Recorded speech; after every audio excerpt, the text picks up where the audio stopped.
स्वागत है दोस्तों। आप सुन रहे हैं कहानी वार्ता। मैं हूं आप सबका दोस्त विक्रम। हम सुन रहे हैं रॉबरी किंग और आज हम शुरू करेंगे कहानी का 5वां भाग। दो महावीरों को या दो महायोद्धाओं को आपस में भिड़ाने का काम किया है एक आदमी ने। वैसे तो उसने टीम बनाई है भारत की सुरक्षा के लिए, तो हमें इसे पॉजिटिव लाइट में देखना चाहिए कि दो सुपर हीरोज को मिला दिया उसने। तो चलिए देखते हैं क्या बना। शुरू करते हैं रॉबरी किंग पार्ट 5।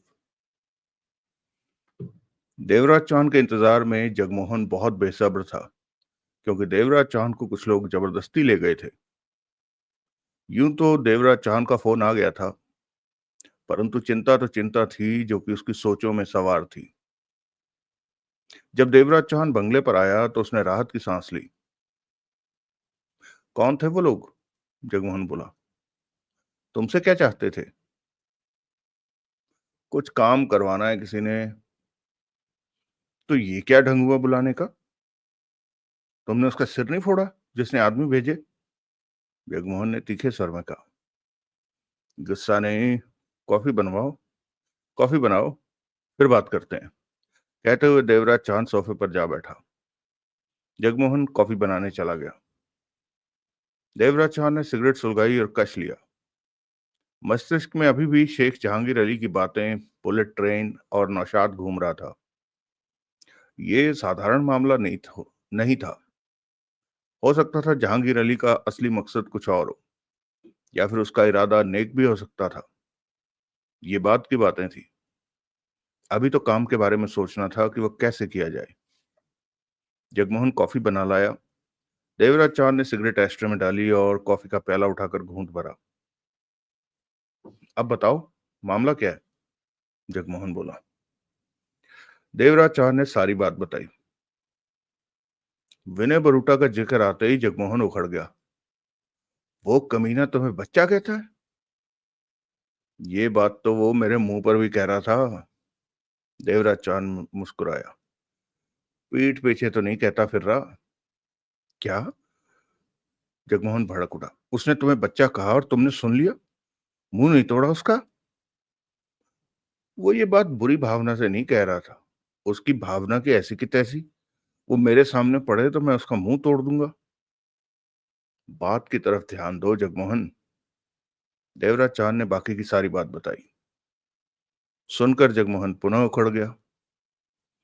तुम उसके साथ मिलकर काम करने जा रहे हो? क्या पता साले को काम करना भी आता है कि नहीं।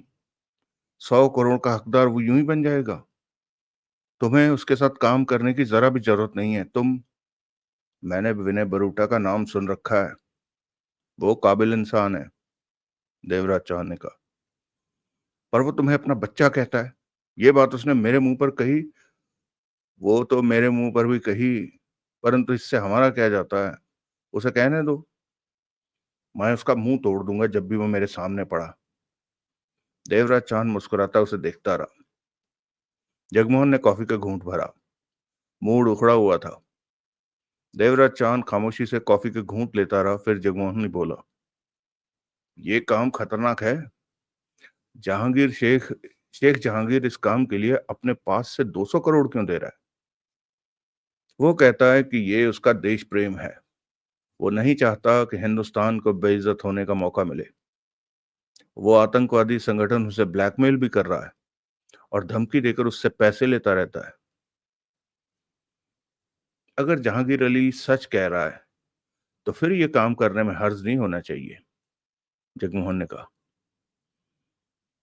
इस मामले में कूदे बिना सच झूठ का पता नहीं चलेगा। तो अब क्या किया जाए? बुलेट ट्रेन मुंबई यहां पहुंचने के बाद जब दिल्ली के लिए चलेगी तो हमें उसमें जगह बनानी है अपने लिए। कैसे? एक कंपार्टमेंट प्रेस वालों का है।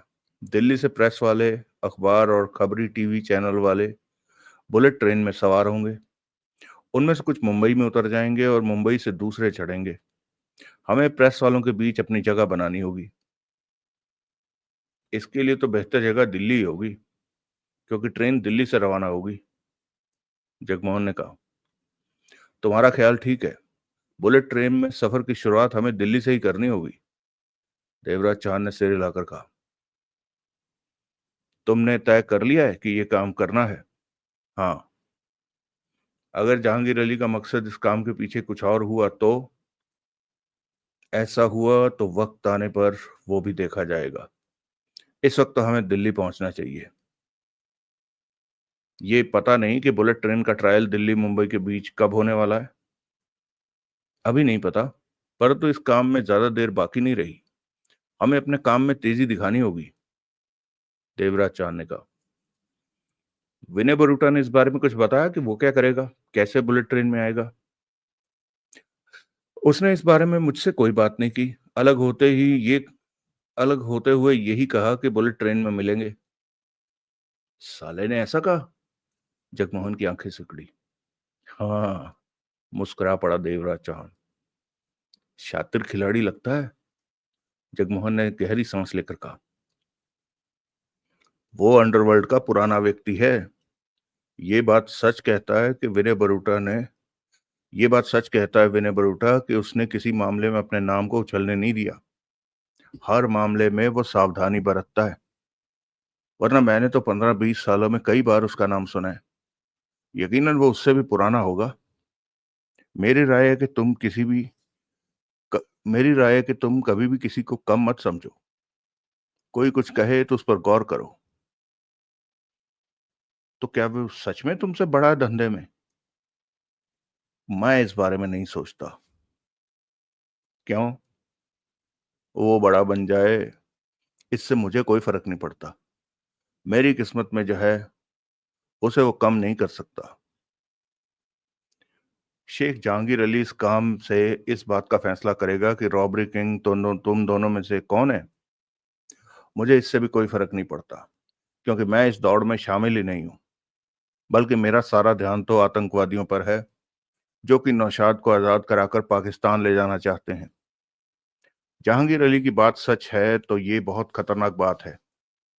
मैं भी ये नहीं चाहूंगा कि नौशाद को वो लोग आजाद कराकर पाकिस्तान पहुंचा दें। ऐसा हुआ तो हिंदुस्तान कहीं भी मुंह दिखाने के काबिल नहीं रहेगा। तुम्हें जहांगीर अली की बात पर यकीन है कि वो जो कहता है सच कहता है? अभी तक तो उसकी बातें मुझे सच्ची लग रही हैं। अगर कहीं गड़बड़ है तो वो भी सामने आ जाएगी। तुम क्या करना चाहते हो नौशाद का? वही जो जहांगीर अली ने कहा है। उसने ठीक कहा है कि पहले उसे बचाकर रखने की चेष्टा करो। ना बचा सको तो मार दो, परंतु वो आतंकवादियों के साथ ट्रेन से फरार ना हो सके। देवराज चांद ने गंभीर स्वर में कहा। एक बात मुझे समझ नहीं आती कि अगर नौशाद को मुंबई से दिल्ली लाया जाना है तो उसे विमान से क्यों नहीं ले जाया जा रहा? सरकार को बुलेट ट्रेन पर ले जाया जाना ठीक लगता होगा, क्योंकि सरकार तो यही सोच रही है कि उसके इरादों की खबर किसी को नहीं है, जबकि दुनिया भर को खबर है। देवराज चौहान ने सहमति में सिर हिलाया। क्या हम सरकार को खबर नहीं कर सकते कि बुलेट ट्रेन में नौशाद को छुड़ाने की कोशिश की? कोई तुम्हारी बात पर भरोसा नहीं करेगा। वो सोच भी नहीं सकते कि बुलेट ट्रेन में ऐसा हो सकता है। वो सरकारी लोग तो यही सोचते हैं कि उनकी सारी कार्रवाई बेहद गुप्त है, किसी को कानो कान खबर भी नहीं होगी, और नौशाद दिल्ली के तिहाड़ जेल पहुंच जाएगा। ट्रेन में सफर करने वाले पत्रकारों को भी कुछ नहीं पता। वो तो सिर्फ बुलेट ट्रेन के फाइनल ट्रायल की वजह से ट्रेन में होंगे। वो नहीं जानते होंगे कि ट्रायल की आड़ में क्या हो रहा है। वो नहीं जानते कि ट्रायल की आड़ में क्या हो रहा है। जहांगीर अली का कहना है कि वो आतंकवादी एटीएफ के जवानों के रूप में बुलेट ट्रेन में सवार होंगे। जगमोहन ने सोच भरे स्वर में कहा। ये बात सच है तो एटीएफ के वो जवान कहां पर होंगे तब, जिनकी ड्यूटी बुलेट ट्रेन पर लगाई गई होगी? इस बात का जवाब मेरे पास नहीं है। देवराज चौहान ने गंभीर स्वर में कहा। यह मामला बहुत ही गंभीर होने वाला है। जहांगीर अली सच कहता है तो मुंबई से चलते ही बुलेट ट्रेन में तूफान खड़ा हो जाएगा। देवराज चौहान ने कुछ नहीं कहा। तो हम दिल्ली जाने की तैयारी शुरू कर दें? पूछा जगमोहन ने। हाँ, हमें वहाँ प्रेस रिपोर्टर के तौर पर अपनी जगह बनानी है। हम नहीं जानते कि बुलेट ट्रेन कब अपना ट्रायल शुरू कर दे। देखा जाए तो वक्त कम है हमारे पास। अगला दृश्य। इस्माइल घर पर था। नसीमा ने दोपहर का खाना तैयार किया था। दोनों ने साथ बैठकर खाया था। नसीमा ने बच्चे को दूध पिलाकर सुला दिया था। तब इस्माइल फोन पर देर तक किसी से धीमे स्वर में बात करता रहा था। इस्माइल ने फोन बंद किया तो तभी नसीमा कमरे में आ गई। इस्माइल नसीमा के खूबसूरत चेहरे को देखता रह गया। गोरा रंग, कानों में झुमके, नाक में बाली, सादगी भरे ढंग से बालों को पीछे की तरफ संवार रखा था।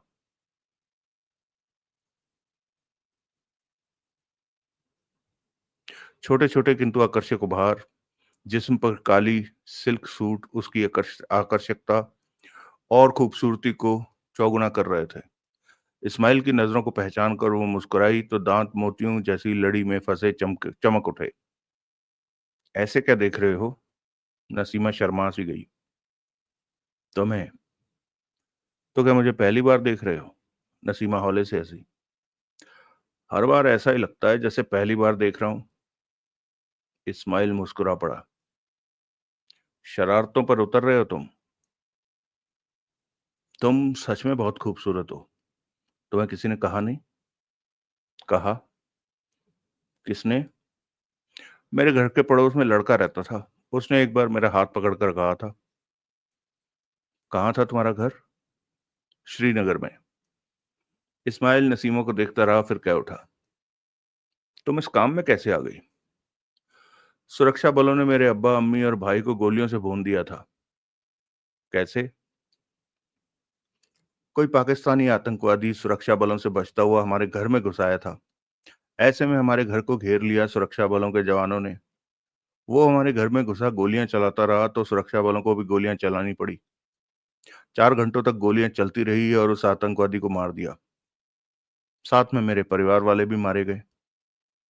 तब मैं घर पर नहीं थी, बच गई। उसके बाद से मैं अकेली हो गई।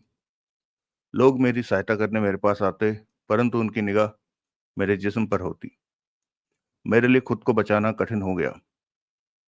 मैं खूबसूरत थी इसलिए हर कोई मेरा शिकार कर लेना चाहता था। ऐसे में सूफी मेरे पास आया। उसने मुझे अपने साथ काम करने को कहा तो हर तरफ से परेशान हुई पड़ी मैं तुरंत तैयार हो गई। और अब मैं खुश हूं इस काम से। अपना घर बसाने का दिल नहीं करता तुम्हारा? मैं ऐसे ही खुश हूं। नसीमा मुस्कुराई। क्या तुम मेरे साथ घर बसाने की सोच रहे हो? अगर बसा सकता तो तुम्हारे साथ जरूर बसा लेता, परंतु ये काम घर बसाने का मौका नहीं देता। मैं खुशनसीब हूं कि तुम मुझे हासिल हुई। तुम्हारा साथ पाकर मैं खुश हूं और जानता हूं कि सूफी तुम्हें कभी भी वापस बुला सकता है। तुम तो। तभी इस्माइल का मोबाइल बजा। हेलो। इस्माइल ने फोन पर बात की। कैसे हो? कासिम की आवाज कानों में पड़ी। काम की तैयारी हो चुकी है? हाँ कासिम, मैं तैयार हूँ। पता चला कि बुलेट ट्रेन का ट्रायल कब हो रहा है? अभी कोई खबर नहीं है। तुमने अपने हिस्से के काम पूरे कर लिए? मैंने सब काम कर लिए। ये तो अच्छी बात है। मैं तुम्हारे कामों को देखना चाहूंगा। इस्माइल ने कहा। बेशक, कभी भी आ सकते हो। शाम को मीटिंग है, उसी वास्ते तुम्हें फोन किया। मीटिंग? कहाँ? वहीं पर जहां पिछली बार हम सब मिले थे। मीटिंग का वक्त क्या है? 7 बजे। मैं पहुंच जाऊंगा, कहकर इस्माइल ने मोबाइल बंद कर दिया। नसीमा उसे देखकर मुस्कुराई। तुम चलोगी मीटिंग में? इस्माइल ने पूछा। मेरा वहां कोई काम नहीं, क्योंकि मैं इस काम में शामिल नहीं हूं। मेरे पास आओ, इस्माइल ने प्यार से कहा। नसीमा पास आई तो इस्माइल ने उसे बाहों के घेरे में ले लिया। मैं जानती थी कि अब तुम यही करोगे, नसीमा ने सरसराते स्वर में कहा। इस्माइल ने उसके होठों पर अपने होंठ रख दिए। उसे लगा जैसे उसके होठों ने किसी तपती चीज को छू लिया हो। नसीमा उससे लिपट चुकी थी। हाथ इस्माइल की पीठ पर फिरने लगे। पेट के पास पेट के पास उसे किसी कठोर चीज का एहसास होने लगा। नसीमा की पलकें भारी होने लगी। इस्माइल के हाथ उसके कूल्हों पर फिर रहे थे। दोनों के होंठ अभी तक जुदा नहीं हुए थे। वो इसी तरह खड़े खड़े जैसे एक दूसरे में समा जाना चाहते थे। नसीमा ने अपने होंठ जुदा किए और हाँफती सी कह उठी, खड़ा नहीं हुआ जा रहा, मुझे लिटा दो। इस्माइल ने उसे पास के बेड पर धकेला और खुद भी उस पर बिस्तर चला गया। इस्माइल का शरीर उस इस्माइल उसके शरीर को जगह जगह से छूने लगा, होंठों पर, चेहरे पर किस करने लगा। नसीमा की आंखें बंद थी, चेहरा आवेश में सुर्ख सा हुआ पड़ा था। उसने बाहें फैलाकर इस्माइल के शरीर को भींच लिया।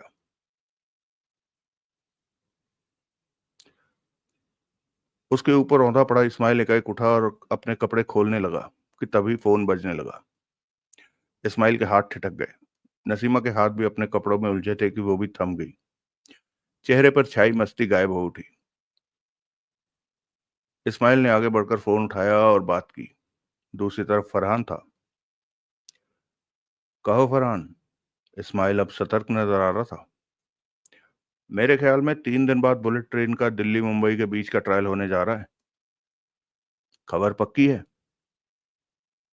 दावे के साथ नहीं कह सकता, परंतु पता चला है कि 3 दिन बाद बुलेट ट्रेन का ट्रायल हो सकता है। खबर पक्की होते ही मुझे फोन कर देना। ठीक है। तुम लोगों की तैयारियां कहाँ तक पहुंची? हमारी तरफ से काम पूरा है, पर तुमने क्या किया है? बुलेट ट्रेन में सफर करने का कोई रास्ता बनाया कि नहीं? निकाल रहा हूँ एक आदमी से मिलने के लिए। अभी निकल रहा हूँ एक आदमी से मिलने के लिए। उसकी ड्यूटी बुलेट ट्रेन की पेंट्री कार में लगाई गई है। मुझे यकीन है मैं उसे तैयार कर लूंगा कि वो अपनी जगह मुझे दे दे। फरहान की आवाज कानों में पड़ी। वकील और अबू के लिए भी कुछ करना है। 3 दिन बाद अगर ट्रायल होना है तो वक्त कम रह गया है। तुम धीमे काम कर रहे हो, ऐसे कैसे बात बनेगी? ये रेलवे स्टाफ के भीतर की बातें हैं कि बुलेट ट्रेन पर किसकी ड्यूटी होगी। क्योंकि अभी बुलेट ट्रेन शुरू नहीं हुई, इसलिए इन बातों को जानने में परेशानी हो रही है। अगर एक आदमी मेरे हाथ लग गया तो फिर सब कुछ पता चल जाएगा। एक का पता चला है, अब उससे ही मिलूंगा। जल्दी काम पूरा करो और मुझे खबर कर देना, इस्माइल ने कहा और फोन बंद करके उसे एक तरफ रखा। नसीमा बेड पर बैठी उसे ही देख रही थी। फोन आ जाने की वजह से मस्ती का सारा नशा उतर चुका था। दोनों एक दूसरे को देखकर मुस्कुराए और इस्माइल अपने कपड़े उतारने लगा।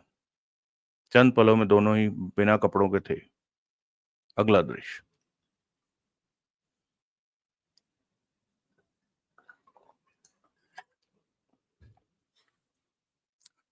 फरहान ने अबू और वकील के साथ नई दिल्ली रेलवे स्टेशन में प्रवेश किया और प्लेटफॉर्म पर आगे बढ़ने लगा। ढेरों लोग आ जा रहे थे। हमेशा की तरह शोर मचा हुआ था। कहाँ मिलेगा वो? फरहान ने वकील से पूछा। स्टेशन पर बनी कैंटीन में काम करता है और उसकी ड्यूटी बुलेट ट्रेन की पेंट्री कार में लग गई है। किशन नाम है उसका, वकील बोला। वो तीनों प्लेटफॉर्म पर बनी कैंटीन में जा पहुंचे। वहां भी भीड़ थी। अबू, किशन के बारे में पता कर। फरहान और वकील एक खाली टेबल पर जा बैठे। अबू किशन के बारे में पता करने काउंटर की तरफ बढ़ गया। जल्द ही फरहान लौटा और बैठते हुए बोला, गया अबू था, फरहान लौटा। नहीं, गलत प्रिंट है। किशन ड्यूटी पर है, परंतु अभी वो ठेकेदार के पास गया है। कुछ देर में आएगा। खाने को मंगा लें कुछ? फरहान बोला। मैं ही ले आता हूँ, कहकर अबू उठा और कैश काउंटर की तरफ बढ़ गया। कुछ ही देर में वो तीनों बड़ा इडली खा रहे थे। खाने के काम से फारिग होकर अबू पुनः गया किशन के बारे में पूछने। कुछ देर बाद उन्होंने अबू को बाहर आने का इशारा करते हुए देखा, तो वो उठकर बाहर की तरफ बढ़ गए। बाहर अबू वेटर की यूनिफॉर्म पहने 30 बरस के आदमी के साथ खड़ा था। दोनों पास पहुंचे। ये किशन है। किशन नाम का वेटर उलझन भरी निगाहों से तीनों को देख रहा था। क्या बात है? क्या चाहते हो तुम? किशन कह उठा। दोस्त, हमें तुम्हारी थोड़ी सी सहायता की जरूरत है। फरहान मुस्कुराकर बोला। क्या? हम तीनों बुलेट ट्रेन का सफर करने के लिए मरे जा रहे हैं। पता चला है कि दिल्ली मुंबई के बीच बुलेट ट्रेन का ट्रायल होने जा रहा है और तब तुम्हारी ड्यूटी पेंट्री कार में होगी। मैंने सही कहा या गलत? ठीक कहा। तुम अपनी जगह पर मुझे रखवा दो तो मैं बुलेट ट्रेन का सफर कर लूं। फरहान चापलूसी वाले स्वर में कह रहा था। ये नहीं हो सकता। क्यों? रेलवे के लोग ही पेंट्री कार में ड्यूटी कर सकते हैं। इसके लिए फोटो वाला आई कार्ड होना जरूरी है। बात को समझो। हम बुलेट ट्रेन का सफर करना चाहते हैं। तुम हमारे लिए कुछ करो। कहने के साथ ही फरहान ने जेब से 5-5 100 के नोटों की 2 गड्डियां निकाली। अपनी जगह तुम मुझे दिलवा दो तो मैं तुम्हें लाख रुपया दे सकता हूँ। किशन के चेहरे पर उलझन के भाव उभरे। मैं हर हाल में जल्दी से जल्दी बुलेट ट्रेन में सवार होना चाहता हूँ। ये देखने के लिए मैं मरा जा रहा हूँ कि तेज रफ्तार बुलेट ट्रेन में बैठकर कैसा लगता है। ये दोनों भी बुलेट ट्रेन में सैर करना चाहते हैं और और अब इंतजार करने के लिए तैयार नहीं है।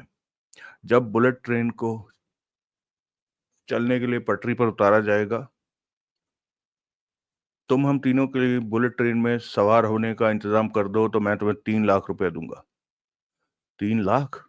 होंठ किशन के होंठों से निकला। अभी दे दूंगा। फरहान ने नोटों की दोनों गड्डियां हाथ में पकड़कर रखी हुई थी। इसके लिए तो ठेकेदार से बात करनी होगी, क्योंकि रेलवे का कर्मचारी ही बुलेट ट्रेन में ट्रायल के दौरान प्रवेश कर सकता है। वैसे भी ट्रायल में स्टाफ को चुन चुन कर रखा जा रहा है, क्योंकि उसमें गृह मंत्री जी सफर करने वाले हैं। तो फिर ठेकेदार कैसे मानेगा? मैं उसे लाख रुपए देने का लालच दूंगा। तुम 3 लाख मुझे दोगे ना? हाँ। तो आओ ठेकेदार से बात कर। लेकिन हम रेलवे कर्मचारी तो नहीं है। ठेकेदार अगर मान गया तो तुम लोगों के रेलवे के नकली आई कार्ड भी बनवा देगा, किशन ने कहा। वो मान जाएगा ना? वो ना माना तो? इस मामले में इस मामूली से काम का उसे लाख रुपया मिलेगा तो क्यों नहीं मानेगा? आप लोग मेरे साथ आओ। किशन उन तीनों को लिए प्लेटफॉर्म पर आगे बढ़ गया। गड्डियां फरहान ने वापस जेब में रख ली थी। मैं अभी ठेकेदार से ही मिलकर आ रहा हूँ, वो स्टेशन पर ही है। बुलेट ट्रेन के पेंट्री कार के स्टाफ का इंतजाम उसी ने करना है। कब हो रहा है बुलेट ट्रेन का ट्रायल? अबू ने पूछा। पक्का नहीं पता, शायद 3 दिन बाद हो। सुनने में तो यही आ रहा है। कुछ आगे जाने पर उन्हें प्लेटफॉर्म पर टहलता ठेकेदार दिखाई दे गया। वो सफेद कुर्ते पजामे में 50 वर्ष का आदमी था। होठों पर मोटी मोटी मूछें थी। सिर के बाल छोटे छोटे से काले सफेद खिचड़ी की तरह नजर आ रहे थे। पेट उसका बाहर निकला हुआ था। किशन को देखते ही ठेकेदार कह उठा। तुम फिर आ गए। तुम्हें बताया तो था कि छुट्टी नहीं मिलेगी। तेरे को बुलेट की पेंट्री कार में जाना ही होगा। कोई और बात करने आया हूँ क्या? ये तीनों मेरी पहचान वाले हैं। तो ठेकेदार फरहान, अबू और वकील पर नजर मारकर कह उठा। इधर अब मेरी बात सुन। कहने के साथ ही किशन ठेकेदार को 8-10 कदम दूर ले गया और धीमे स्वर में बात करने लगा। बातों के दौरान ठेकेदार बार बार इन तीनों की तरफ भी देख रहा था। किशन के होंठ लगातार हिल रहे थे। कभी कभार ठेकेदार भी कुछ कहने लगता था कि किशन उसे तैयार करने पर लगा है। फरहान धीमे स्वर में कह उठा। क्योंकि 2 लाख का उसे भी फायदा है। देखते हैं ठेकेदार मानता है कि नहीं, अबू बोला। ना माना तो इसे मौका पाते ही शूट कर देंगे। फिर ठेकेदार का काम कोई और संभालेगा और हम उससे बात करेंगे, वकील ने कहा। वो भी ना माना तो? अबू ने वकील को देखा। इतनी दूर की मत, वो आ रहे हैं, फरहान कह उठा। किशन और ठेकेदार पास आ पहुंचे। 3 लाख देना, किशन बोला। फरहान ने तुरंत 500 के नोटों की 6 गड्डियां निकालकर किशन को दी। किशन ने 3 गड्डियां खुद रखी और 3 ठेकेदार को दे दी। क्यों जाना चाहते हो तुम बुलेट ट्रेन में? ठेकेदार ने तीनों को देखा। हम उसमें सफर करना चाहते हैं, फरहान ने भोलेपन से कहा। मैं पहले सफर में शामिल होकर रिकॉर्ड बना लेना चाहता हूँ। पेंट्री कार में वेटर के तौर पर तुम 3 लोगों को घुसेड़ दूंगा। गड्डियों को वो कुर्ते की जेब में डालता वो कह उठा। परंतु वहां पर तुम लोगों को वेटर का काम भी करना होगा। कर लोगे क्या? कर लेंगे। मुझे रेलवे की तरफ से खास ऑर्डर दिया गया है कि पेंट्री कार में सिर्फ विश्वासी आदमी को ही भेजूं। कहीं तुम लोग वहां पर वेटर का काम ना कर सको और बात मुझ पर आ गई तो मेरी किरकिरी हो जाएगी। ऐसा नहीं होगा, हम पूरा ध्यान रखेंगे। तुम तीनों की वर्दियां सिलनी होंगी। 10,000 और देना होगा। अभी ले लो। फरहान ने 10,000 के रूप में 500 के 20 नोट और दिए। स्टेशन के सामने मार्केट में सोहन टेलर है, उससे कहना ठेकेदार ने भेजा है वर्दी का नाप देने के लिए। उसे तुम तीनों नाप दे देना। कपड़े का इंतजाम मैं कर दूंगा। टोपी वगैरह का सबका ही नाप वो ले लेगा, ठेकेदार ने कहा। ठीक है, अबू सिर हिलाकर बोला। तुम तीनों का नकली आई कार्ड भी बनाना पड़ेगा। उसके बिना तुम लोगों को पेंट्री कार में प्रवेश नहीं करने दिया जाएगा। हर किसी की सख्त चेकिंग होगी बुलेट ट्रेन में प्रवेश करते वक्त। अपनी तस्वीरें और तस्वीर के पीछे नाम, उम्र लिख कर दे देना। 2 घंटे अभी मैं यहीं पर हूँ। सामने के बाजार से तस्वीर खिंचाकर सामने के बाजार से तस्वीरें खिंचाकर मुझे दे दो। नाम क्या है तुम्हारे? मेरा नाम हरबंस है। ये गोपाल है और ये राजू। ठीक है, जल्दी से तस्वीरें मुझे दे दो। मल्होत्रा फोटो स्टूडियो है बाजार में। वो 60 रुपए में चार चार फोटो 2 मिनट में तैयार कर देता है। उसी से फोटो तैयार करवा लेना। मैं 2 घंटे बाद नहीं मिलूंगा, इसलिए जल्दी से। ठेकेदार के शब्द मुंह में ही रह गए। पीछे से किसी ने उसके कंधे पर हाथ रखा। ठेकेदार फौरन पलटा। विनय बरूटा मौजूद था उसके सामने। नमस्कार जी, विनय बरूटा हाथ जोड़कर बोला। ठेकेदार आपको ही कहते हैं? हाँ, क्या बात है? 2 बातें अकेले में करनी है, अगर इजाजत हो तो। ठेकेदार ने गर्दन घुमाकर तीनों को देखकर कहा, जाओ, तुम तीनों को जैसा कहा है वही करो। 2 घंटे बाद मैं नहीं मिलूंगा। फरहान, अबू, वकील फोटो खिंचवाने चले गए। तू भी जा, ठेकेदार ने किशन से कहा, और इस बारे में मुंह बंद रखना। चिंता मत करो, अब तो मैं छुट्टी पर जा सकता हूँ? किशन ने पूछा। हाँ हाँ, चले जाना। किशन वहां से चला गया। ठेकेदार ने विनय बरूटा से कहा, कहो क्या बात है? सबसे पहले तो मैं आपको बुलेट ट्रेन शुरू होने की बधाई देना चाहता हूँ। मेरी बधाई स्वीकार करो। विनय बरूटा मुलायम स्वर में कह उठा। मैं बधाई स्वीकार करूं? मैंने तो बुलेट ट्रेन में एक पेज भी नहीं लगाई जो। आखिर आप बुलेट ट्रेन की पेंट्री कार के ठेकेदार हैं, कितना बड़ा ओहदा है आपका? ठेकेदार ने विनय बरूटा को फिर घूरा। ठीक है, मैंने आपकी बधाई स्वीकार कर ली। धन्यवाद। और क्या सेवा करूं? यार तुम उखड़ो मत, विनय बरूटा मुस्कुराकर बोला। तीखे अंदाज में तुम अच्छे नहीं लगते। अच्छा नहीं लगता? तो क्या हो गया? मैंने शादी थोड़ी ना करनी है अच्छा लगकर।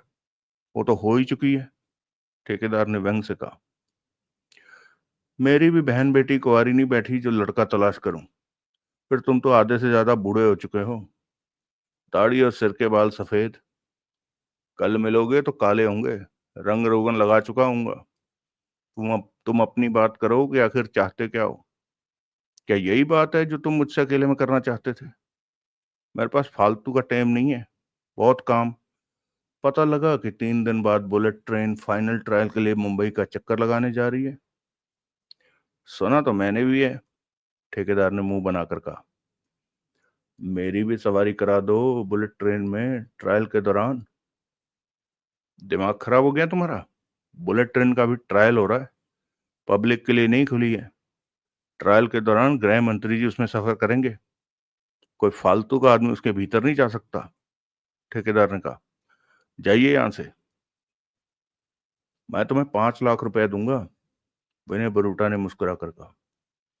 क्यों? अगर तुम बुलेट ट्रेन में मुझे ट्रायल के दौरान सफर करा दो। ये ये नहीं हो सकता। हालांकि ठेकेदार कुछ नरम पड़ गया। उस दिन बहुत सख्ती होगी। कोई बाहरी आदमी बुलेट ट्रेन के भीतर जा नहीं सकेगा। पेंट्री कार में कितने लोग होंगे? 25। तो तुम मुझे उन 25 में शामिल कराकर 5 लाख ले सकते हो। तुम चाहो तो सब कुछ हो सकता है। ठेकेदार हिचकिचाया। हजार हजार के नोटों की 5 गड्डियां इस वक्त मेरी जेब में हैं। पूरा 5 लाख रुपया। दूं क्या? विनय बरूटा मुस्कुरा रहा था। तुम मरवाओगे मुझे? 5 लाख बड़ी रकम होती है। कमा तो सब लेते हैं, परंतु इतनी बड़ी रकम कभी जमा नहीं होती। सोच लो ठेकेदार। तुम क्यों जाना चाहते हो बुलेट ट्रेन में? पहला सफर करना चाहता हूँ। सुना है 7.5 घंटे में वापसी पर मुंबई से दिल्ली पहुंच जाएगी। बस अपने को रोक नहीं सका और जुगाड़ भिड़ाने स्टेशन पर आ गया। पैसा बहुत है मेरे पास, तभी तो 5 लाख रुपए दे रहा हूँ। बस मुझे हर हाल में सफर करना है। बेशक इंजन में ही क्यों ना बिठा दो, गार्ड के डब्बे में बिठा दो, कहीं पर भी बिठा दो। सफर करना है पहला। ठेकेदार के चेहरे पर हिचकिचाहट थी। मैंने तो सोचा था कि तुम वेटर बनाकर मुझे आसानी से बुलेट ट्रेन की पेंट्री कार में रखवा दोगे, पर इसमें खतरा है। ठेकेदार ने गहरी सांस ली। क्या? तुम सूट बूट वाले बाबू आदमी हो। तुम क्या जानो पेंट्री कार के कामों को? वहां 25 के स्टाफ में 18 तो वेटर ही होंगे। तुम उन लोगों में कैसे सेट हो जाओगे? अब ये मेरी जिम्मेवारी है कि मुझे वहां एक्सपर्ट लोग भेजने को कहा गया है। मैं वेटर का काम वेटरों से बढ़िया कर लूंगा। घर में अपनी बीवी को खाना बना के मैं ही तो खिलाता हूँ, बच्चों को भी मैं खिलाता हूँ। मेरी बीवी कुछ नहीं करती। ये काम मैं बहुत अच्छे से जानता हूँ। ये घर का मामला नहीं है, पेंट्री कार का मामला है। घर पर तो मैं भी टूटी से पानी भर कर लाता हूँ। घर की बात मुझ पर भरोसा रखो, मैं सारा काम कर लूंगा पेंट्री कार में। तुम मेरी ड्यूटी ऑर्डर लेने पे क्यों नहीं लगा देते? और ट्रेनों में ये सब नहीं चलता। वेटर ही ऑर्डर लेते हैं, वेटर ही सामान ले जाकर देते हैं। ठीक है। 5 लाख रुपया अभी है तुम्हारे पास? हाँ। दूं क्या? दो। परंतु बुलेट ट्रेन की पेंट्री कार में तुम्हें पूरी तरह वेटर बनकर दिखाना होगा। पक्का? तुम दोबारा मुझे तलाश करोगे तो मैं पेंट्री कार में ही काम करने लगूं। नहीं सॉरी, थोड़ा सा मिसप्रिंट है। परंतु बुलेट ट्रेन की पेंट्री कार में तुम्हें पूरी तरह वेटर बनकर दिखाना होगा। पक्का? तुम दोबारा मुझे तलाश करोगे कि मैं पेंट्री कार में ही काम करने लगूं। कहने के साथ ही विनय बरूटा ने पेंट के भीतर फंसे आ रखी हजार के नोटों की 5 गड्डियां निकालकर उसे दे दी। ठेकेदार की आंखें चमक उठी थी। गड्डियों को थाम कर उसने गड्डियों को पजामे के नाड़े के पास पेट में फंसा लिया। तुमने कितनी आसानी से 5 लाख कमा लिए। विनय बरूटा मुस्कुराया। सुनो, क्या नाम है तुम्हारा? ठेकेदार बोला। विनय बरूटा। ठीक है। तुम स्टेशन के सामने वाली गली में जाओ। वहां सोहन टेलर है। उससे कहना ठेकेदार ने नाप के लिए भेजा है। वो तुम्हारा नाप ले लेगा वर्दी के लिए। वेटर पेंट्री कार में वर्दी पहनकर रहते हैं। ठीक है, मैं अभी उसे नाप दे देता हूँ। उसी गली में मल्होत्रा स्टूडियो है। उसे बता देना कि आई कार्ड के लिए फोटो चाहिए। वो 2 मिनट में फोटो तैयार कर देगा। उन फोटो को मुझे दे जाओ। मैं 2 घंटे अभी यही मिलूंगा। देर मत करना। 2 घंटे बाद नहीं हूं मैं यहाँ। समझ गया। तो खड़े क्यों हो? नाप देकर फोटो लेकर वापस लौटो जल्दी। विनय बरूटा वहां से हटा और बाहर की तरफ बढ़ता चला गया। अगला दृश्य। शाम 7 बजे, मुंबई। वो एक पुरानी इमारत का हॉल कमरा था जो कि नवी मुंबई के इलाके में था। ये जगह किसी फैक्ट्री की तरह लग रही थी, परंतु वहां सन्नाटा था, जैसे काम होता ही ना हो, बंद पड़ा हो। बाहर से बाहर कहीं से वाहन के इंजन की आवाज आती सुनाई दी जाती या फिर वाहनों के हॉर्न की आवाजें सुनाई दे जाती। उस हॉल में पर्याप्त रोशनी फैली थी। फर्श पर मौजूद धूल को स्पष्ट देखा जा सकता था, जैसे महीनों से फर्श साफ ना हुआ हो। हॉल में अधिकतर लकड़ी के ऑफिस की टेबलें दिखाई दे रही थी, जो कि कबाड़ की तरह एक तरफ रखी थी। कमरे के बीचों बीच 6-7 टेबलों को जोड़कर बड़ी टेबल जैसी शक्ल दे रखी थी। और उसके इर्द-गिर्द 10-12 कुर्सियां पड़ी थी, जिन पर सूफी, नईम, साबिर, सदाकत, कासिम के अलावा 2 और भी अन्य लोग मौजूद थे। इस्माइल को अब तक आ जाना चाहिए था, कासिम बोला। मैंने उसे बताया था मीटिंग 7 बजे की है। 7 तो कब के बज चुके, साबिर ने कहा। वो आने ही वाला होगा, सूफी ने शांत स्वर में कहा और उठकर टहलने लगा। हमें बात शुरू कर देनी चाहिए, सदाकत कह उठा। सूफी ठिठक कर पलटा और सदाकत को देखकर कह उठा, इस्माइल के बिना हम कैसे बात कर सकते हैं? वो इस काम का इंचार्ज है और हम सब ने इस काम पर एक साथ काम करना है। हम में से कोई एक भी कम हो तो बात ठीक से नहीं हो पाएगी, क्योंकि इस मुद्दे पर यह हमारी आखिरी मीटिंग है। कोई कुछ नहीं बोला। उसी पल दरवाजे की तरफ से कदमों की मध्यम आहटें आने लगी। सबकी निगाह दरवाजे की तरफ चली गई। वो सतर्क दिखने लगे। देखते ही देखते इस्माइल ने भीतर प्रवेश किया। तुम लेट हो गए, सूफी बोला। टैक्सी ट्रैफिक में फंस गई थी। इस्माइल करीब आ पहुंचा। बैठो, कहते हुए सूफी खुद भी बैठ गया। इस्माइल भी बैठा और सबको देखकर बोला, सबके काम ठीक से चल रहे हैं ना? कोई परेशानी तो नहीं? सब ठीक है, नईम बोला। मुझे एक कच्ची पक्की खबर मिली है कि 3 दिन बाद बुलेट ट्रेन ट्रायल पर निकलने वाली है, इस्माइल कह उठा। हाँ, सूफी ने सिर हिलाकर कहा। यह खबर पक्की है। खान का फोन आया था दिल्ली से। उसने कहा 3 दिन बाद हमारा काम करने का वक्त है। मतलब कि वो वक्त आ गया जिसका हम लंबे समय से इंतजार कर रहे थे, इस्माइल ने गंभीर स्वर में कहा। हम भी तो काम के लिए तैयार हैं, नईम कह उठा। कासिम, इस्माइल ने गंभीर स्वर में कहा, तुम एक बार फिर अपने कामों पर निगाह दौड़ा लो।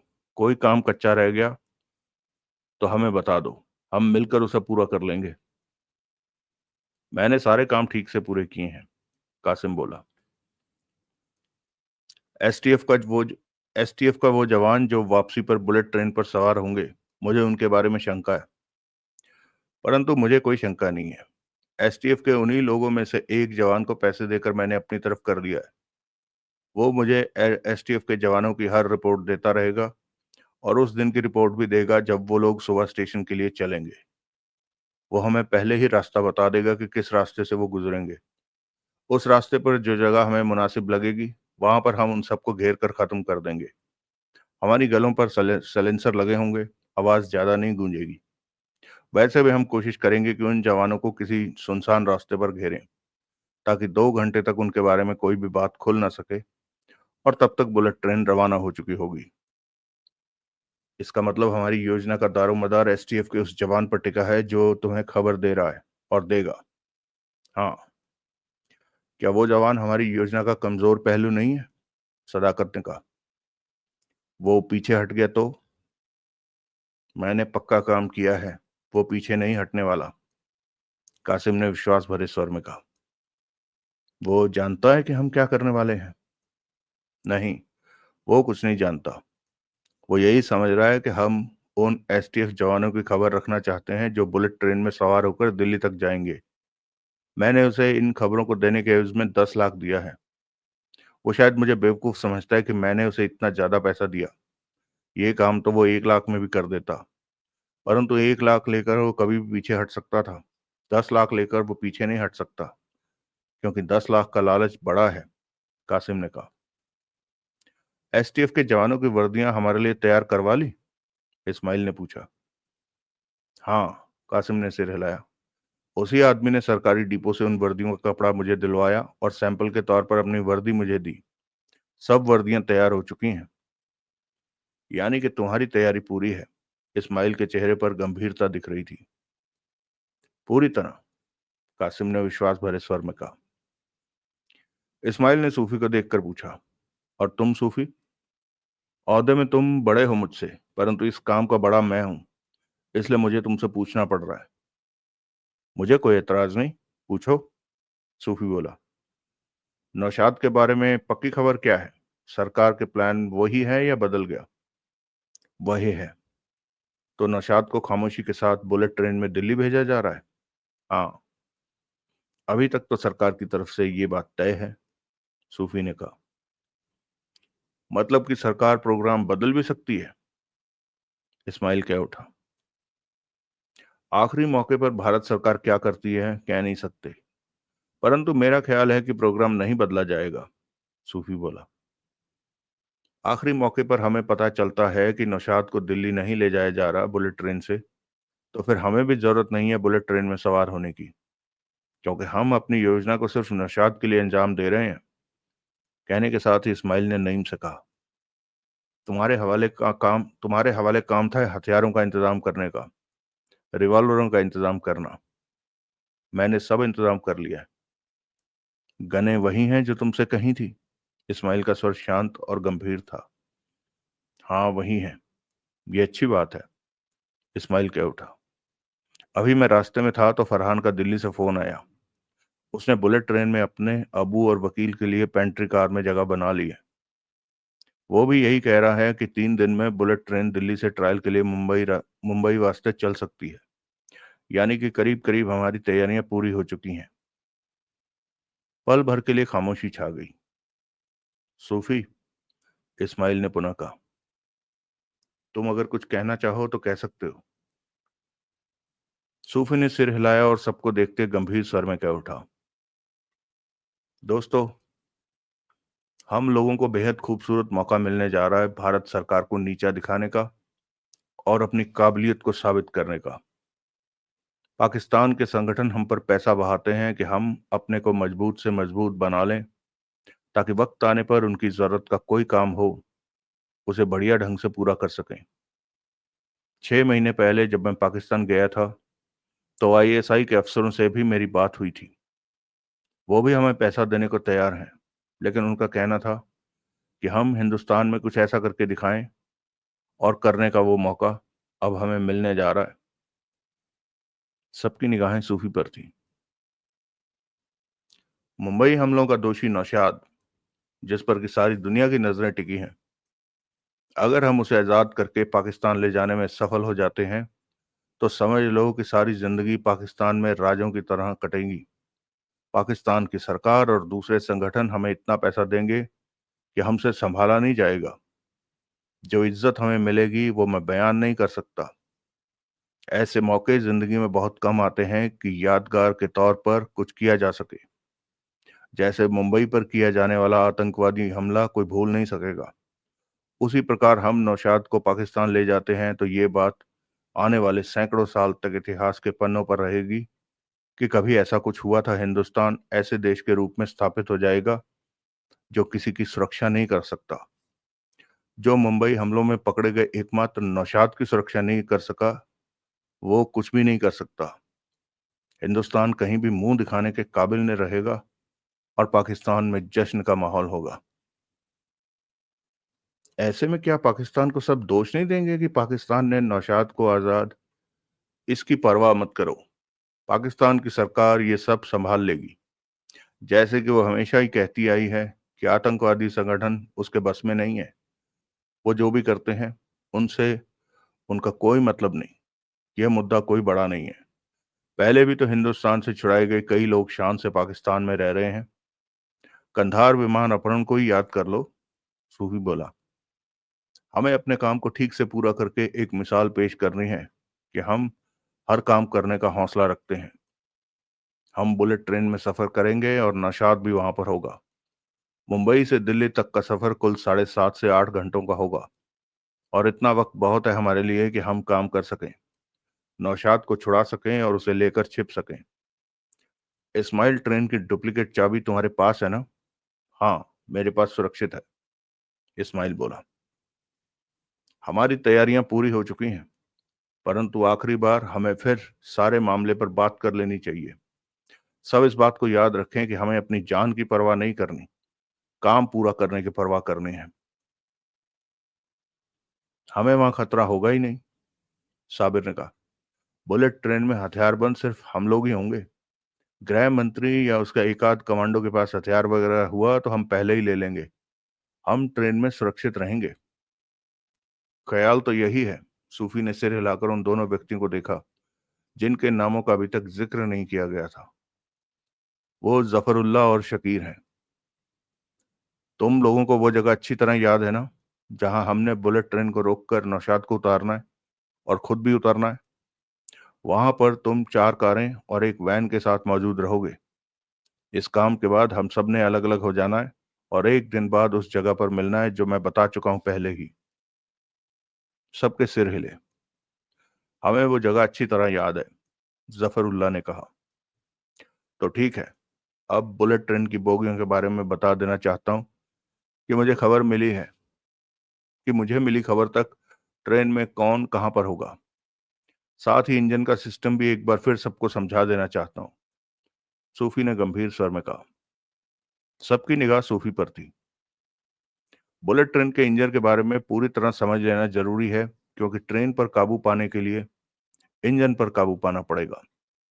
बुलेट ट्रेन का इंजन देश का पहला कंप्यूटराइज इंजन होगा और कंप्यूटर सिस्टम से ही उसे चलाया रोका जा सकता है। कंप्यूटर से इंजन को कमांड करके उसे चालू किया जाता है और स्पीड वगैरह सब कुछ सेट करने के बाद उसमें कोड डालकर उसे लॉक कर दिया जाएगा और इंजन ट्रेन की बोगियों को लेकर चल पड़ेगा। दोबारा इंजन के सा- दोबारा इंजन के सिस्टम से छेड़छाड़ करने के लिए उसमें वही कोड डालकर कंप्यूटर को खोला जा सकता है और फिर से उसके सिस्टम को बदला जा सकता है। और कोड नहीं मालूम तो उस ट्रेन उसी सिस्टम पर चलती रहेगी जिस पर उसे डाल रखा है।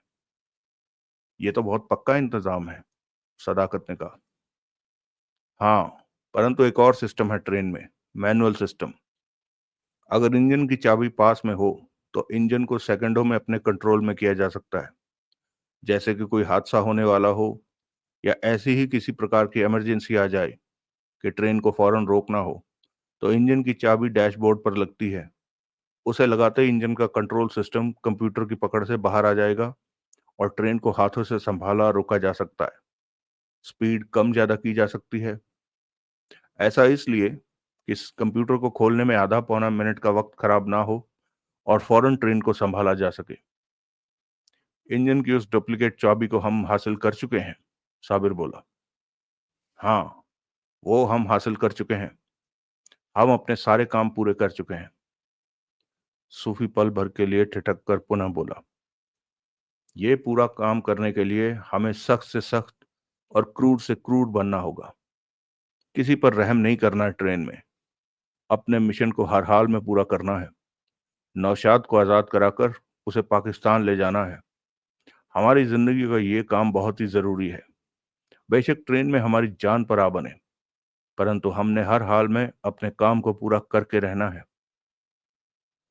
वैसे, इस्माइल बोला, ट्रेन में हमारे लिए कोई भी खतरा नहीं होगा, क्योंकि एसटीएफ के लोगों के रूप में हम ही होंगे और कोई हमारे मुकाबले के लिए वहां मौजूद नहीं होगा।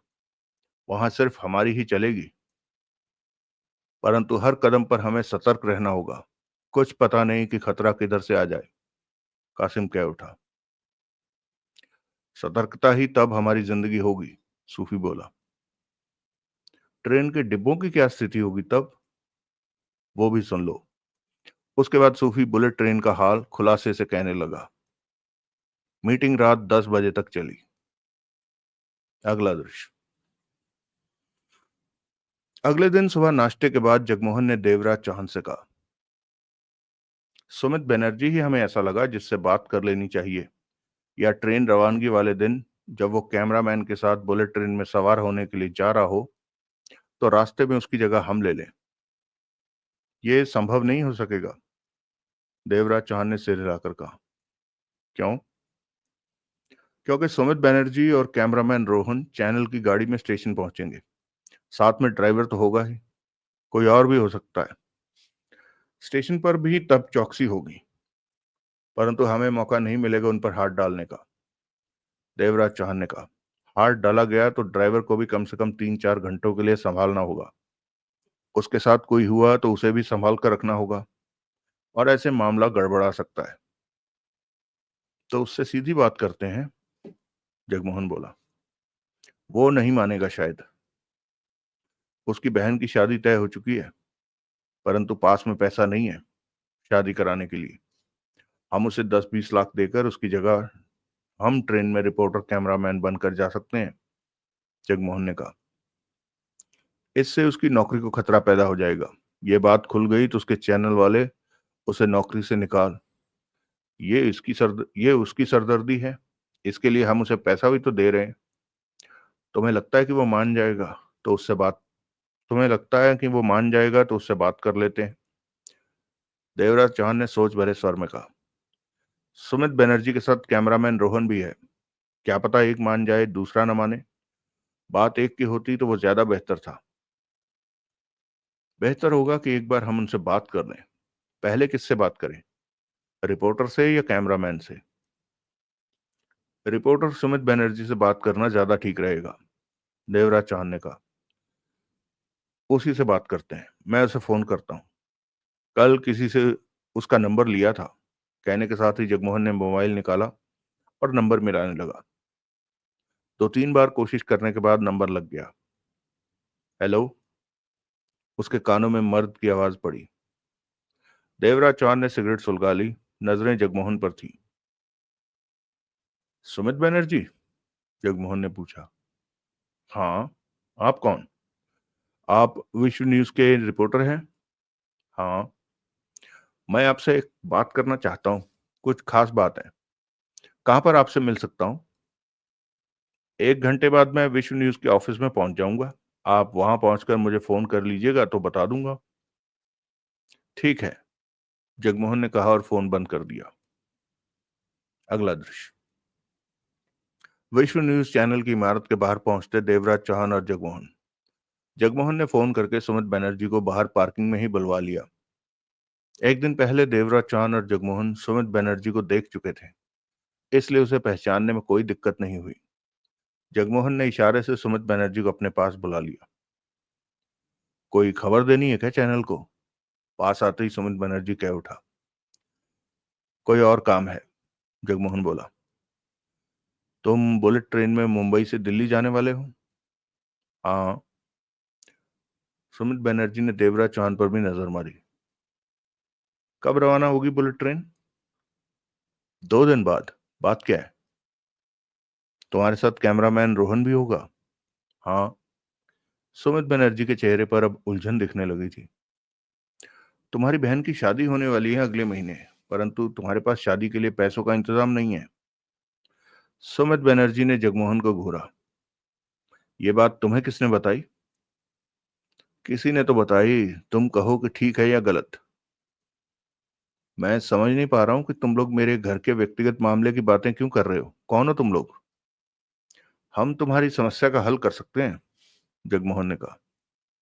समस्या? शादी के लिए पैसों की समस्या। सुमित बनर्जी के होंठ सिकुड़े। तुम लोग लोन देने वाली कंपनी से हो? हम ऐसा लोन देते हैं जो वापस नहीं लिया जाता, जगमोहन ने शांत स्वर में कहा। कितना पैसा चाहिए शादी के लिए? तुम लोग हो कौन जो पहले मेरी बात का जवाब दो। शादी के लिए 10-15 लाख चाहिए ही, परंतु हम तुम्हें 20 लाख देंगे और वापस भी नहीं लेंगे। बदले में तुम्हें हमारा छोटा सा काम करना होगा। क्या? हम दोनों बुलेट ट्रेन का सफर करना चाहते हैं। तुम अपनी जगह हमें बुलेट ट्रेन में भेज दो और 20 लाख ले लो। सुमित बनर्जी हैरान हुआ। सिर्फ 8 घंटे के सफर के लिए 20 लाख दे रहे हैं? सॉरी, सिर्फ 8 घंटे के सफर के लिए 20 लाख दे रहे हो? अपना अपना शौक है, मुस्कुराया जगमोहन। सुमित बनर्जी फौरन कुछ नहीं कह सका। तुम उस दिन सुबह स्टेशन पहुंचोगे और तुम्हारी जगह कैमरामैन रोहन की जगह हम ले लेंगे। तुम्हें 20 लाख दे देंगे।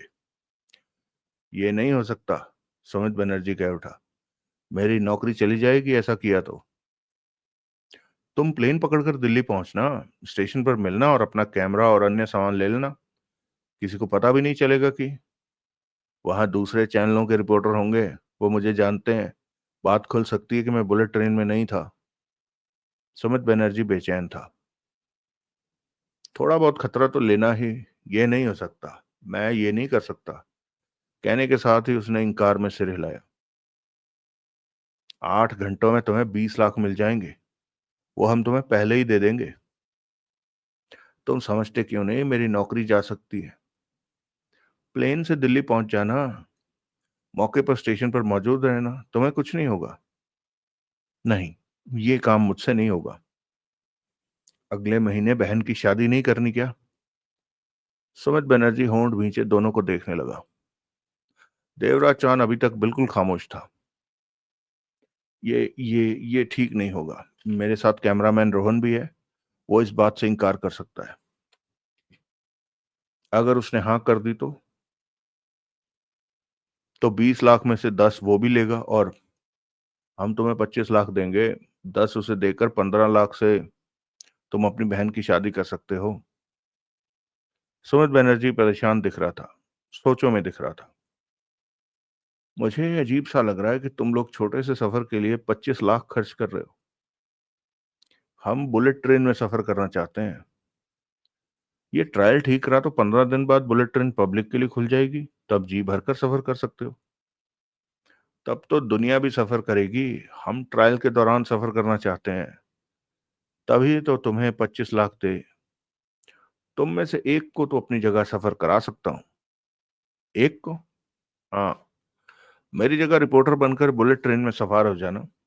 साथ में कैमरामैन रोहन होगा, वो सब कुछ संभाल लेगा। मैं रोहन को इस बात के लिए तैयार कर लूंगा कि मेरी जगह तुम में से कोई एक जा सके, और मुझे 15 लाख दे देना। तुम हम दोनों के लिए ही क्यों नहीं ये काम करते? क्या पता रोहन माने या ना माने। बात करो उसे, तैयार करो उसे, बात करो उससे। हम दोनों एक साथ सफर करना चाहते हैं बुलेट ट्रेन में। पता नहीं, सुमित बनर्जी परेशान स्वर में कह उठा। बात करूंगा उससे। उसे तैयार करके ही रहोगे? कह नहीं सकता, बात करूंगा। शाम को तुम्हें फोन करूं? हाँ, करना, कहकर सुमित बनर्जी चला गया। जगमोहन ने मुस्कुराकर देवराज चौहान से कहा, हम में से एक का काम तो बन ही गया, अगर कैमरामैन तैयार ना हुआ तो। ट्रेन की पेंट्री कार में स्टाफ दिल्ली से चढ़ रहा है, देवराज चौहान बोला। शाम तक सुमित बनर्जी का जवाब सुन लो, अगर बात नहीं बनी तो हम में से एक को दिल्ली जाना पड़ेगा।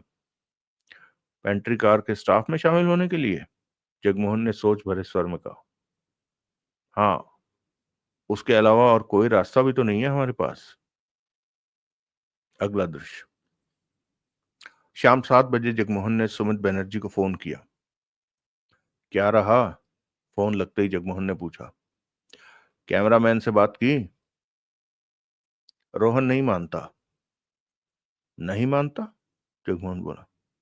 वो ऐसा करने को तैयार नहीं है। वो नौकरी नहीं खोना चाहता, परंतु मेरे बदले वो किसी एक को ले जाने को तैयार है।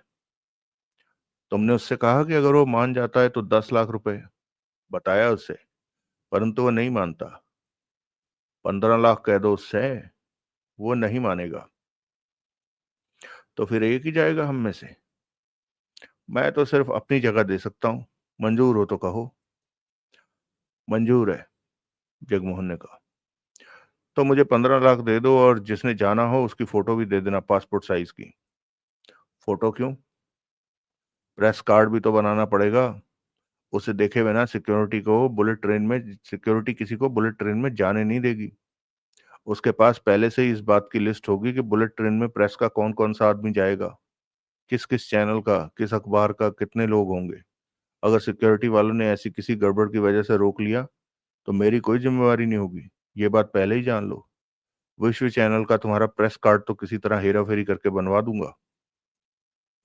मैं तुम्हें फोटो और 15 लाख के साथ कहाँ मिलूं? उधर से सुमित बनर्जी ने बताया, फिर पूछा। तुम लोग सिर्फ सफर के लिए बुलेट ट्रेन में सवार हो रहे ना? इसके अलावा तो कोई और बात नहीं है? और कोई बात क्या होगी? जगमोहन हंसा। बस बुलेट ट्रेन का सफर करना है हमने। तो कब तक पहुंच रहे हो फोटो और 15 लाख लेकर? 1 घंटे तक, कहकर जगमोहन ने फोन बंद किया और देवराज चौहान से बोला। सुमित बनर्जी की जगह कौन, तुम या मैं? मैं लूंगा। तुम्हें अपनी जगह पेंट्री कार में बनाने के लिए दिल्ली जाना होगा, देवराज चौहान ने कहा। ठीक है, सुमित बनर्जी को तुम्हारी फोटो और पैसे दे आता हूं। चलिए दोस्तों, आज हम यहीं रोक रहे हैं इस कहानी को। और जैसा कि आपने देखा, काफी इंटरेस्टिंग हो गई है कहानी। बहुत ज्यादा प्लानिंग है इस कहानी में, है ना। वो आतंकवादी अपनी प्लानिंग कर ही बैठे हैं, ये लोग अपनी प्लानिंग कर रहे हैं, विनय बरूटा अपनी प्लानिंग कर रहा है।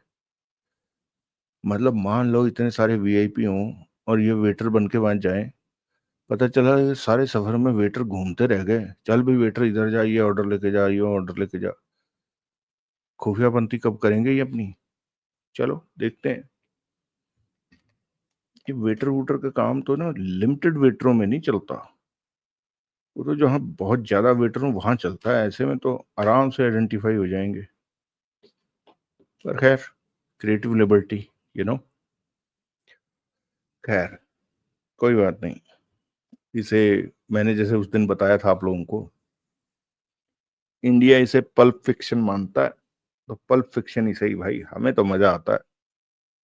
अच्छा, मेरे ख्याल से विजय भाई ने कहा था, मैं अभी कमेंट पढ़ रहा था तो कमेंट में उन्होंने लिखा था, विजय भाई मैंने कमेंट में भी मैं आपका उत्तर दे दूंगा, लेकिन मेरा ऐसा कोई इरादा नहीं है।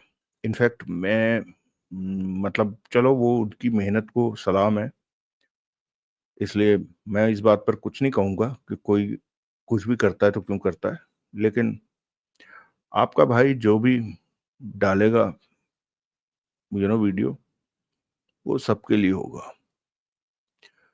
जिस दिन मुझे लगेगा ना कि मुझे ये, उस दिन मैं वीडियो नहीं डालूंगा ये, क्योंकि मैंने खुद उसी भावना को फेस किया हुआ है। वो जो आपने बताई ना कि पहला एपिसोड सुन लिया और बाकी के कहा कि पैसे दो। इतने पैसे कहाँ हैं भाई दुनिया के पास? भारत आज भी, मोदी जी कह रहे हैं 80 करोड़ लोगों को तो वो राशन दे रहे हैं, बताओ। ठीक है। और यहाँ भाई लोग जो हैं वो, अब मुझे नहीं पता कि यूट्यूब पैसे देता है कि नहीं देता, पर जो भी है, ऐसे ये तो मेरा तो एक तो ये किताबें मेरे पास हैं, नंबर 2 मेरा अपना शौक था ये।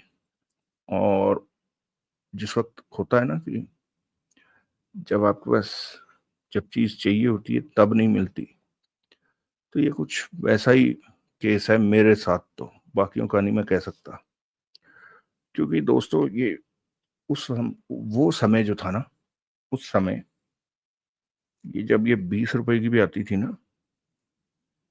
तो वो उस समय का भारत जो है ना, वो 20 रुपए भी निकालने में थोड़ा मुश्किल हो जाता था उस वक्त लोगों के पास।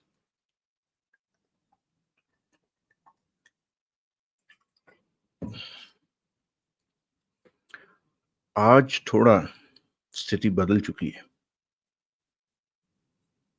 और मुझे यकीन है कि आप में से बहुत लोग मेरी बात को समझ पा रहे होंगे मैं किस बात के लिए कह रहा हूं। हालांकि मैं फिर कहूंगा, प्रधानमंत्री जी कहते हैं 80 करोड़ लोगों को सरकार राशन दे दी, तो आज भी 140 में से 80 करोड़ आप खुद लगा लो, आधे से ज्यादा आबादी भारत की ऐसी है जिसे सरकार खाना दे रही है। तो हालात तो आज भी नहीं बदले हैं बहुतों के लिए। लेकिन मेरे कहने का मतलब कि आज ये जो चीज है ना, ये सब चीजें बहुत आसान हो गई हैं।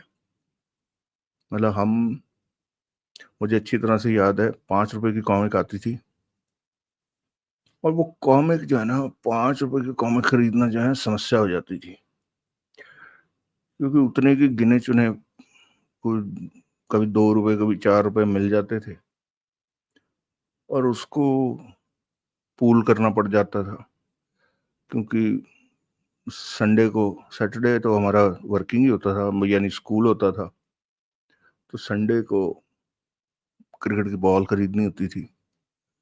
वो 15 रुपए की आती थी, तो सब भाई लोग मिलके, जिसके पास एक है दो है डाल दो, वो बॉल लानी पड़ती थी। उन हफ्ते भर में उस बॉल ने खराब हो जाना होता था, क्योंकि कई बार शॉर्ट शूट मारी, वो कभी नाली में चली गई, कहीं चली गई, तो खराब हो जाती थी। कई बार किसी ऐसे अंकल के घर चली जाती थी बॉल कि वो अंकल दबा के बैठ जाता था। तो बड़ी सारी समस्याएं थी उस वक्त के बचपन में। आजकल के बच्चे तो आजकल मैंने देखा कोई कॉमिक वॉमिक नहीं पढ़ता, सब वो कार्टून नेटवर्क देख के बच्चे खुश हैं। कार्टून के अब तो मोबाइल पे ही लगे रहते हैं आजकल के बच्चे तो खैर।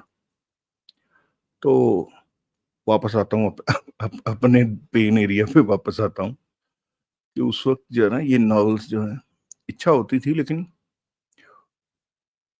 मिल नहीं पाते थे। तो फिर हमने ढूँढा कि एक दूर जाकर ना, मेरे ख़्याल से मतलब काफ़ी दूर जाकर एक दुकान थी, वहाँ से वो किराए पर देते थे। वो किराए पर तो देता था वो, लेकिन उस भाई की समस्या ये थी कि वो किराए पर ऐसे देता था कि पहले वो नॉवल की कीमत रखवाता था, फिर आप उसको पढ़ के वापस ले जाओ, फिर आप भले अगर आपने दूसरा नॉवल नहीं लेना, तो जो नॉवल की कीमत आपने उसके पास रखी है, वो भी दे देता था। तो मतलब समस्या वहीं की वहीं रह जाती थी और ऐसा बहुत रेयर ही हो पाता था कि कभी इतने पैसे इकट्ठे हो जाएँ। तो कभी-कभार कोई रिश्तेदार आ गया, उसने दे दिए या कहीं शादी-ब्याह में गए, वहाँ से हो गए, कोई यानी कोई ना कोई जुगाड़ हो जाता था। तो so the point I am trying to reach at is कि उस वक़्त जो नहीं पढ़ पाए, वो वाला कोटा पूरा कर रहा हूँ मैं। तो मुझे ऐसी कोई वो नहीं पड़ी हुई है कि इसको जैसे वो लोग जिन लोगों ने पेड़ पे लगा रखा है, यानी इसके पैसे दो, उसके पैसे दो। तो आपका भाई जितनी भी डालेगा कहानियाँ वो सबके लिए होंगी। जिसने सुननी है सुन ले, जिसने नहीं सुननी ना सुने। अपना तो सीधा सिस्टम है। बाकी पैसे-पूसे का कोई चक्कर नहीं है, जिस दुःख से मैं दुखी हूँ, अब मैं भी वही दुःख दूसरों को देने लग जाऊँ तो फिर फ़ायदा ही क्या है?